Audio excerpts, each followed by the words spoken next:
زنی دویم شدم. زنی دویم شدن گناه است و باز من چند برابر حق دارم؟ اقلا 50% حق دارم، لیکن مرا از این ده کمتر نگاه میکند، لیکن خیلی بدولت میباشد، لیکن من شوهرم رو خیلی حرمت میکنم. خب قدمم رو به اجازت او بیرون نمیمونم، میبخشید عیب است، لیکن من ضرور شدم. گوید که خانه‌داری کردن بین زن یکم و دوم برابر است یا نه؟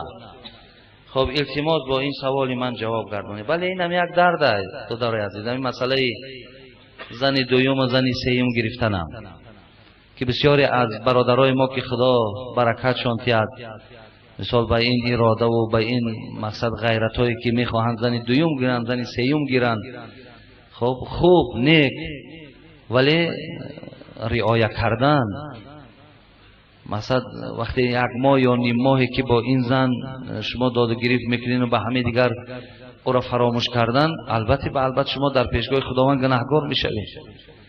آدم وقتی که اراده میکنه زن دوم میگیرم یا زن سوم میگیرم، اول پیش از مثال گرفتن شما جا و شرایط و کس آماده کنید برای یک شرایط خوب، مثال دارای خانهش کنید، دارای اونچه که برای روزگار لازم است با اونم مثال صاحبش گردانید، بعدا مرحمت با او شما حیاتانه بردن بگیرید.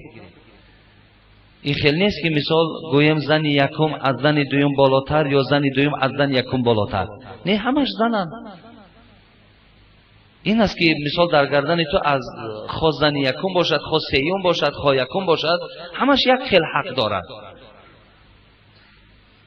ولی مثال مرد باید که یک روز در خانه این باشد و یک روز در خانه این، نه، اینش غیر امکان است.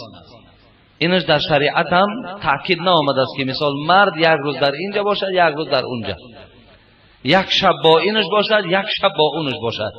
اینش در شریعت تاکید هم نیست، خبرش هم آمدگی نیست. ولی باید ما وقتی که زن دویم و سوم گرفتیم حتمی از حال او حد یقل در یک هفته، مثال زن دویم حد یقل در یک هفته 2 بار از او خبرگیری شود، حد یقل 2 بار باید که خبرگیری شود.